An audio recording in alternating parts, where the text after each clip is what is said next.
Well, Roger, it's great to have you with us today. I know we were talking before we came on the air. Yesterday was my first time to be in the new Owatonna Public Utilities building, or I guess I should say the old building that's been repurposed. What a gem. I was absolutely amazed at what they've done in there. Maybe tell us, I think you were going to have an open house. Maybe Correct. tell us what's happening with that, or what's going on with that. Correct. Yeah, I was planning on coming on today and talking about the open house that we were hoping to have at the end of March. In fact, in our newsletter last month, we kind of gave a little teaser of that. But we decided to push that off till June. Okay. We're really close to being finished with the project, but you know how projects are. Towards the end, there's always these little details that you're trying to get done. Well, and I can't imagine in a space like that, had to be lots of little discoveries along the way, or things that you had to redo or rework, Right. or Absolutely, yeah. So we are very close. We did open the south entrance to the building, and we've closed the east entrance for right now because the permanent entry is going to be put in there. As you may recall, there was kind of an ugly ramp that went up there for several months. That was a temporary ramp, and they'll be putting a new entry on, and they're actually using several of the wheels that were in the old power plant. They're going to be welded together to kind of form an entryway, so it'll be kind of nice. Well, and I was amazed as I was in the building, the number of things you've used to repurpose, using floor grates now for divider, walls, fences, power coating them or whatever, and using the boiler doors for decorations on the wall. And there were some cases along that one hallway. Is that going to be artifacts or things going in there? Exactly. And that's one of the other things that we decided to wait for June, because there are some artifacts that came out of the power plant. We want to have those on display. And actually, the Steele County Historical Society is working with us kind of to make that a historical demonstration there as you walk in. And we're not quite done with that. And we want to be all done and have good weather before we open it up to the public. Well, absolutely. You want to make sure that everything's the way it's supposed to be. With any open house, you want all those last minute details taken care of. Now, one of the things I noticed when I came into the space, there's the customer service area, then there was a few steps, and there was this large open room. What is that room, or can you tell me a little bit about that? Yeah, we've named that the Morehouse Meeting Room. Okay. And that is where we hold our commission meetings monthly. Oh, okay. It's also where we have employee meetings and training and things like that. And we're also opening that up to the public. Oh, you are? Yes. It is available to nonprofit organizations if they would like to use that space. And we recently published our guidelines and have put those up on our website. And so you can go to our website and go to the About tab, and you'll find meeting guidelines and all the information there, as well as an application form to apply and use that space is available. Tell me a little bit about the space. What's, the capacity? Does it, seat 20, 50? It seemed like a fairly good sized space. Yeah. Now the little plaque on there that says how many people you can have in it is 284. Now I think that would be pretty tight. Exactly. Kind of like some of those school buses that say you could fit. I'm like, certainly not this body.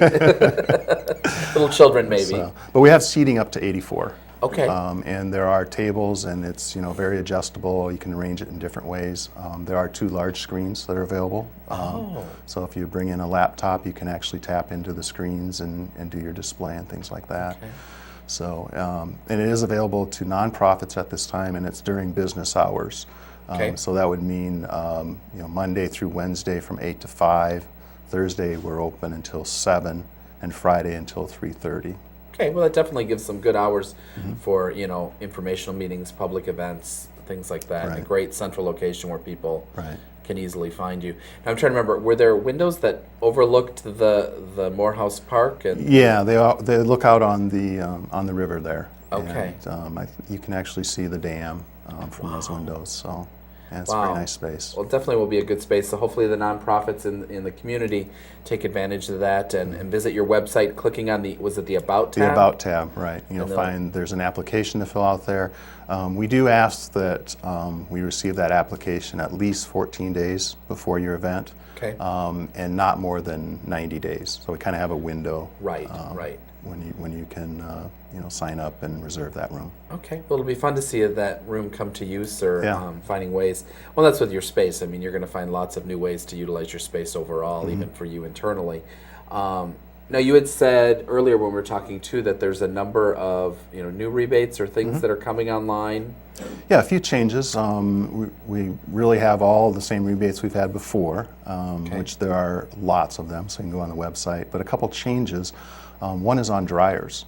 Before, Energy Star never had a rating on dryers. They've come out with a rating that there are now Energy Star dryers that are more efficient than a standard dryer. Wow. And so we do have a rebate on that. But I would think dryers are a pretty heavy consumption of energy, whether it's a gas dryer or electric. Yeah, they are. And I think I'm not sure, to be honest, how they made them more efficient. And that was always the issue for years and years. The Energy Star didn't have a rating because they were all really about the same. So, but somehow they've come up with ways to make them dry more efficiently.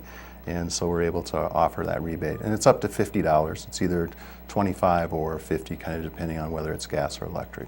Now, is there a standard way you're to go about for those rebates to redeem them, or how does that work, the rebate process? Maybe, some folks maybe have never used that before, taken advantage, so maybe we can kind of walk them through how they would go through that process.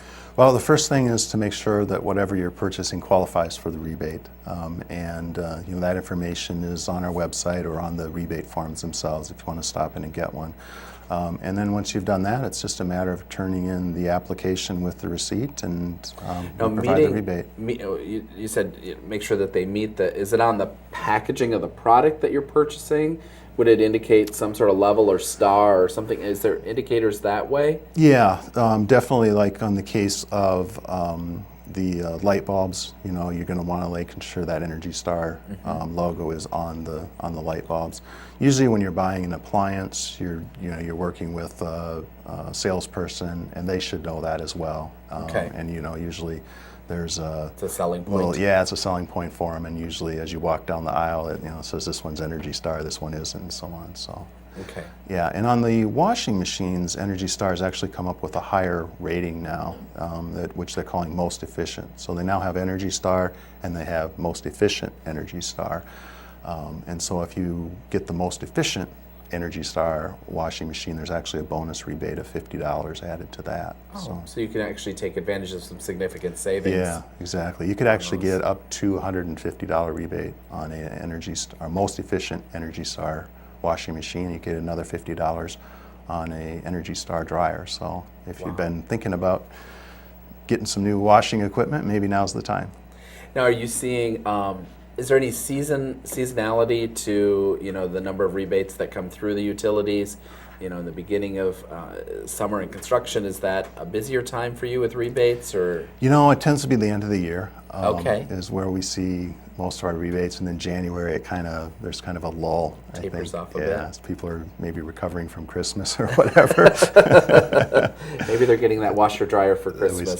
Then we start to pick up, and it's probably a little early yet to start talking about the air conditioner tune-ups, but that is another rebate. Maybe next time here we can start talking about that.